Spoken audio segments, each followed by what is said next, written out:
तो नमस्कार, मैं मुकेश कुमार नागर हमारे यूट्यूब चैनल में आपका स्वागत करता हूं। आज हम लेकर आए हैं कक्षा 1 से 8 के विद्यार्थियों के लिए अभी हाल ही में विभाग द्वारा जारी विस्तृत अकादमिक प्लान को लेकर, जिसमें निपुण भारत अभियान के तहत राष्ट्रीय शिक्षा नीति 2020 के अंतर्गत स्कूल रेडीनेस कार्यक्रम, भाषा दक्षता बेंचमार्क एवं संख्या ज्ञान, उपचारात्मक शिक्षण, रचनात्मक आकलन, पुनः शिक्षण कालांश, रीडिंग कालांश, कार्यपुस्तिका अभ्यास, रेमेडिएशन टीचिंग इत्यादि के माध्यम से जो निर्धारित लक्ष्य हैं उनको अर्जित करने में के लिए विस्तृत प्लान की चर्चा करेंगे। तो ये निदेशक कार्यालय माध्यमिक शिक्षा राजस्थान बीकानेर के द्वारा समस्त संयुक्त निदेशक CDOs, CBOs, DOs और POECO को निर्देश जारी किए गए हैं, जिसमें सत्र 24-25 की कक्षा 1 से 8 के विद्यार्थियों के जो सर्वांगीण विकास, अध्ययन की निरंतरता, शैक्षणिक उद्देश्यों की प्राप्ति है तो विस्तृत अकादमिक दिशा निर्देश जारी किए गए हैं। जिसमें विभाग का विजन की यदि हम बात करें तो विभाग में राज्य के विद्यालयों में जो विद्यालयों की गुणवत्ता में सकारात्मक सुधार करना है, विद्यार्थियों के लर्निंग लेवल को उनके कक्षा स्तर के अनुरूप करने हैं, आसान एवं आनंददायी शिक्षण के माध्यम से अध्यापन को रुचिकर बनाना है, राष्ट्रीय शिक्षा नीति के क्रियान्वयन के लिए राजस्थान को एक मॉडल स्टेट के रूप में प्रदर्शित करना है, जहां पर NEP 2020 के सभी आयामों की जो लक्ष्य हैं उनके अर्जित किया जा सके तथा राष्ट्रीय स्तर पर शैक्षिक परिणामों, शैक्षिक प्रशासन के लिए नवीन आयाम स्थापित करने हैं। तो इस विजन को क्लियर करने के लिए दो तरह के जो यहाँ पर अकादमिक प्लान तैयार करवाए गए हैं, जिसमें पहला प्लान कक्षा 1 से 2 के विद्यार्थियों के लिए है तथा दूसरा प्लान 3 से 8 के विद्यार्थियों के लिए है। तो इसमें जो विद्यार्थी कक्षा 3 में प्रवेश करना चाहेगा उससे पूर्व की जो आधारभूत संख्यात्मक ज्ञान एवं बुनियादी साक्षरता की नॉलेज विद्यार्थी को उस कक्षा स्तर के अनुरूप हो जाए। तो इस संबंध में आइए हम देखते हैं कक्षा 1 से 2 के लिए अकादमिक प्लान क्या रहने वाला है।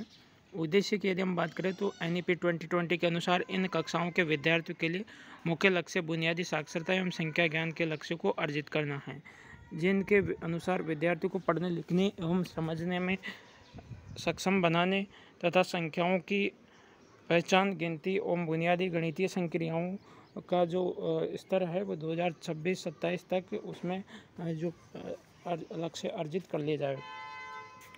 इसके साथ ही इसका उद्देश्य यह सुनिश्चित करना भी है कि सब कक्षा के सभी विद्यार्थी कक्षा 3 में क्रमोन्नत होने से पूर्व पढ़ने, लिखने एवं संख्या ज्ञान में कक्षा स्तर की दक्षता में सक्षम हो जाए। इन उद्देश्यों की पूर्ति के लिए कक्षा 1 व 2 के शिक्षकों द्वारा निम्नांकित कार्य करवाए जाने हैं। कक्षा में विद्यार्थियों का गतिविधि आधारित शिक्षण, खेल आधारित आनंददायी शिक्षण, एक समावेशी कक्ष वातावरण प्रदान करना है। सरल अर्थों में विद्यार्थी के दैनिक जीवन में से संबंधित परिस्थितियों, वस्तुओं इत्यादि का उपयोग करके विद्यार्थी की मातृभाषा में शिक्षण को रोचक बनाना है तथा विद्यार्थियों की क्षमता को पहचान कर विद्यार्थी को आत्मनिर्भर अभिप्रेरणा से संपन्न बनाना, जिससे विद्यार्थी पठन पाठन लेखन संबंधी कौशल अर्जित कर सके।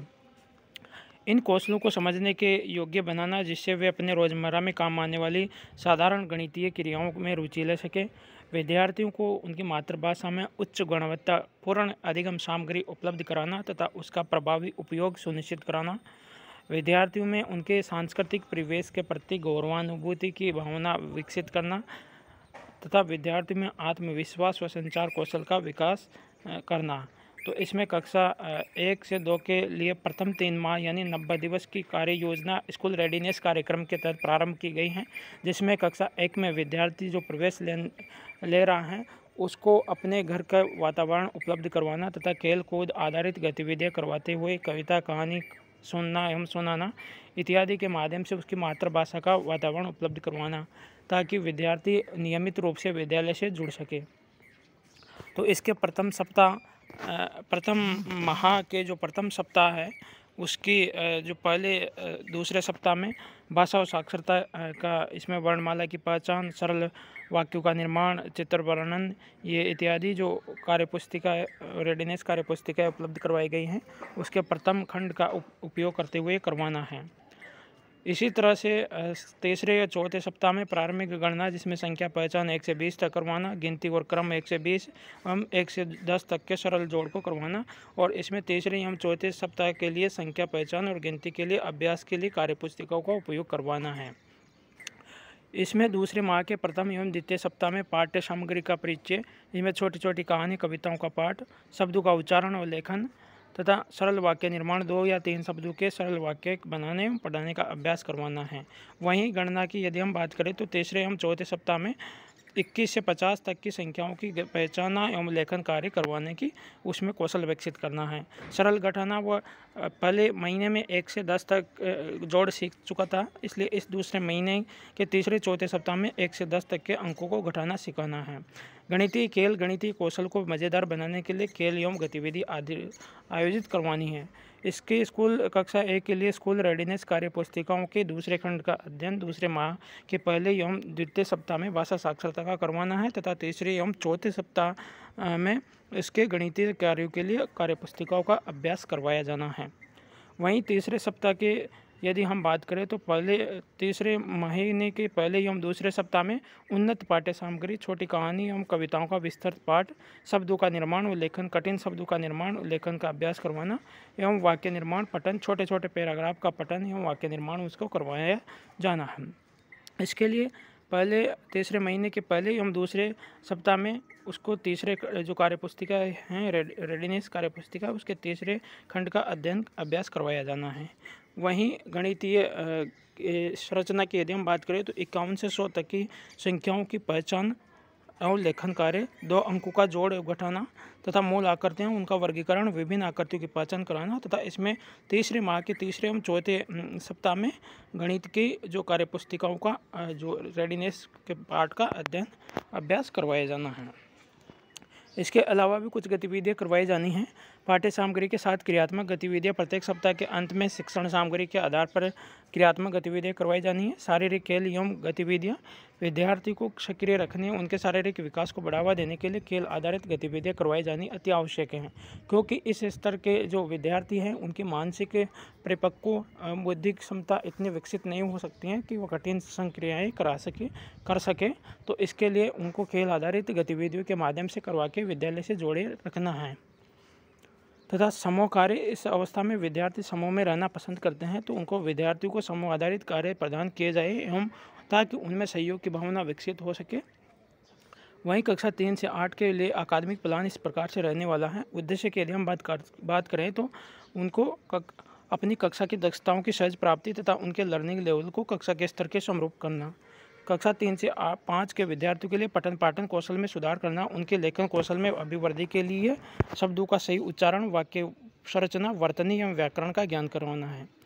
कक्षा 6 से 7 8 के विद्यार्थियों में साहित्यिक एवं रचनात्मक कौशल का विकास, विभिन्न साहित्य रचनाओं, पाठों का विश्लेषण की क्षमता उत्पन्न करना है। विद्यार्थियों में गणितीय दक्षताओं के विकास, सरल गणितीय संक्रियाओं की समझ उत्पन्न करना तथा इन संक्रियाओं की सहायता से जटिल गणितीय समस्याओं के समाधान की ओर अभिप्रेरित करना है। वहीं भौतिक, रासायनिक, जैविक अवधारणाओं की समझ प्रयोग एवं प्रोजेक्ट के कार्य के माध्यम से उत्पन्न करके विद्यार्थियों में वैज्ञानिक दृष्टिकोण का विकास करवाया जाना है। विद्यार्थियों में नैतिक मूल्यों और नागरिक मूल्य कर्तव्यों के संबंध में ज्ञान प्रदान करना है। व्यक्तिगत स्वास्थ्य, पोषण, स्वच्छता, खेलकूद, योग, व्यायाम इत्यादि के विषय में समझ विकसित कर विद्यार्थी को अपनाने हेतु प्रेरित करें ताकि वह दैनिक जीवन में स्वस्थ या तंदुरुस्त रह सके। विगत कक्षाओं की ट्रैकिंग करनी है तो कक्षा 3 से 8 के विद्यार्थियों के लिए शिक्षकों द्वारा नियमित अध्ययन के साथ साथ विद्यार्थी द्वारा सीखी गई विगत कक्षाओं की दक्षताओं की ट्रैकिंग बेसलाइन आकलन के द्वारा की जानी है, जिसके लिंक यहाँ पर दिया गया है और हमारे डिस्क्रिप्शन बॉक्स पर भी लिंक उपलब्ध हैं ताकि वहाँ से आप कार्यपत्रक डाउनलोड कर सकें और बच्चों से बेसलाइन असेसमेंट करवाया जा सके।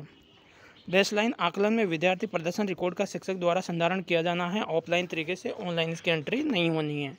विद्यार्थियों के बेसलाइन आकलन के परिणाम के आधार पर शिक्षक विद्यार्थी के विषय में ये जान पाएंगे कि वह किन विद्यार्थियों को कक्षा स्तर तक लाने के लिए कितने प्रयास की और आवश्यकता है। विगत कक्षा की दक्षताओं का अध्ययन करवाया जाना। कक्षा 3 से 8 के लिए विभाग द्वारा विगत कक्षाओं की दक्षताओं तो 12 क्लस्टर कार्य वर्क बुक्स RICRT उदयपुर द्वारा तैयार करवाई जा रही हैं, जिनका विवरण इस प्रकार से है। तो कक्षा 3 के लिए पहल कार्यपुस्तिका हैं जो ग्रेड लेवल 1 और 2 को कवर करती हैं। ये 3 भाषाओं में उपलब्ध हैं, हिंदी, गणित, अंग्रेजी। वहीं कक्षा 4 एवं 5 के लिए प्रयास जो वर्कबुक उपलब्ध होगी जो बिहाइंड ग्रेड लेवल 2, 3, 4 की होगी, ये भी 3 भाषाओं में है। वहीं कक्षा 6 से 7 के लिए प्रवाह के नाम से वर्कबुक्स उपलब्ध होगी जो बिहाइंड ग्रेड लेवल 3, 4, 5 को कवर करेगी। वहीं कक्षा 8 के लिए प्रखर नाम से वर्कबुक्स उपलब्ध होगी जो ग्रेड लेवल 5, 6, 7 का कवर करेगी और ये हिंदी, गणित, अंग्रेजी के रूप में उपलब्ध करवाई जाएगी। कक्षा 3 से 8 तक के विद्यार्थियों को कक्षा स्तर की कॉम्पिटेंट बनाने के लिए उन्हें शिक्षकों द्वारा कक्षा स्तर की दक्षताओं के अतिरिक्त विगत कक्षाओं की दक्षताओं का भी आवश्यकता अनुसार अध्ययन करवाया जाना है, जिसके लिए विविध गतिविधियां वर्कबुक्स की सहायता ले सकते हैं। इसकी पहली गतिविधि उपचारात्मक रेमेडिएशन टीचिंग के रूप में होगी, जो समय सारणी निम्नानुसार दी गई हैं। इसमें क्या करना है कि सोमवार, मंगलवार को प्रथम कालांश गणित तथा क्रमशः अंग्रेजी की पुनः शिक्षण रीटीचिंग करवाई जानी है तथा दूसरे कालांश में गणित अंग्रेजी का उपचारात्मक शिक्षण करवाया जाना है। वहीं पहले एवं दूसरे कालांश में बुधवार, गुरुवार, शुक्रवार को क्रमशः अंग्रेजी, गणित, हिंदी का उपचारात्मक शिक्षण करवाया जाना है और हर शनिवार को रचनात्मक आकलन बेसलाइन असेसमेंट करवाया जाना है तथा तीसरे, चौथे, 5, 6, 6 कालांश में नियमित शिक्षण करवाया जाना है। वहीं कक्षा कालांश लेवल 7 में हर दिवस के 7वें कालांश को रीडिंग पीरियड के रूप में तैयार करवाया जाएगा ताकि विद्यार्थियों में पाठन कौशल विकसित करवाया जा सके। 8वें पीरियड के रूप में नियमित कक्षाएं संचालित होगी। रचनात्मक आकलन की यदि हम बात करें तो विगत दक्षताओं में विद्यार्थी प्रगति आकलन के लिए तथा विद्यार्थी सप्ताह भर में कितना सीख पाए उसका आकलन करने के लिए शिक्षकों द्वारा नियमित रूप से प्रत्येक शनिवार को रचनात्मक आकलन लिया जाएगा। रचनात्मक आकलन में विद्यार्थी प्रदर्शन रिकॉर्ड का शिक्षकों द्वारा संधारण किया जाना है, ऑनलाइन डेटा एंट्री नहीं होनी है। इस रचनात्मक आकलन में गणित एवं अंग्रेजी विषय में शिक्षक द्वारा ट्रैक की गई दक्षताओं का जिनका पुनः शिक्षण करवाया जाना है उनकी रीटीचिंग करवाई जानी है। रचनात्मक आकलन में विद्यार्थी के प्रदर्शन के आधार पर शिक्षक द्वारा सोमवार, मंगलवार को प्रथम कालांश में रीटीचिंग पीरियड होगा। विद्यार्थियों की रीटीचिंग उनकी शंकाओं को दूर करने के लिए प्रत्येक शनिवार को विद्यार्थी के रचनात्मक मूल्यांकन वर्कशीट की जांच कर उनके दक्षताओं की पहचान करें जिनका रीटीचिंग करवाया जाना है। दक्षताओं में संघर्ष कर रहे विद्यार्थी को समर्थन करने के लिए सोमवार, मंगलवार को पहले कालांश का उपयोग किया जाना है। रीडिंग पीरियड वर्तमान सत्र में कक्षा 1 से 8 के विद्यार्थियों की पढ़ने की प्रभावशीलता में सुधार, रीडिंग फ्लुएंसी या बोधन क्षमता, रीडिंग कॉम्प्रिहेंशन को बेहतर बनाने के लिए प्रत्येक दिवस का 7वां कालांश रीडिंग पीरियड की तरह निर्धारित किया गया है। प्रभावी रीडिंग रणनीति पर शिक्षकों को प्रशिक्षित करने के लिए अतिरिक्त प्रशिक्षण आयोजित किए जाएंगे। विभाग द्वारा निपुण national initiative for proficiency with understanding with reading and numeracy Bharat की दिशा निर्देशों के अनुरूप विद्यार्थियों की रीडिंग फ्लुएंसी, रीडिंग कॉम्प्रिहेंशन का भी मूल्यांकन किया जाएगा। जो नीचे दिए गए दक्षताएं का बेंचमार्क निम्नानुसार निर्धारित किया गया है। इसमें कक्षा 1 का विद्यार्थी 30 से 35 शब्द प्रति मिनट पढ़ सके तथा पाठ के सरल प्रश्नों का उत्तर देने की क्षमता विकसित हो जाए। वहीं कक्षा 2 के विद्यार्थियों के लिए 45 से 60 शब्द प्रति मिनट वो पढ़ सके तथा कहानी को फिर से बताने तथा मुख्य विचार विवरण को प्रस्तुत कर सके। कक्षा 3 के विद्यार्थियों के लिए 60 से 80 शब्द प्रति मिनट पढ़ सके, अर्थ का अनुमान लगा सके, पाठ को संक्षेप में प्रस्तुत कर सके, जटिल प्रश्नों का उत्तर दे सके। कक्षा 4 के विद्यार्थियों के लिए 80 से 100 शब्द प्रति मिनट पढ़ सके, पाठ की व्याख्या कर सके, अनुमान लगा सके, अप्रत्यक्ष अर्थ को समझाने में सक्षम हो सके। कक्षा 5 के विद्यार्थियों के लिए 100 से 120 शब्द प्रति मिनट पाठ के साथ विश्लेषणात्मक, आलोचनात्मक रूप से जुड़ने तथा गहरे अर्थों का अनुमान लगाने और निष्कर्ष निकालने की क्षमता उसमें विकसित हो जाए। कक्षा 6 120 से 140 शब्द प्रति मिनट वो पढ़ सके, लंबी पाठ सामग्री को समझ सके तथा उसके निहितार्थ का विश्लेषण कर और विस्तृत उत्तर देने में सक्षम हो सके। कक्षा 7 के विद्यार्थियों के लिए 140 से 160 शब्द प्रति मिनट वह पढ़ सकें तथा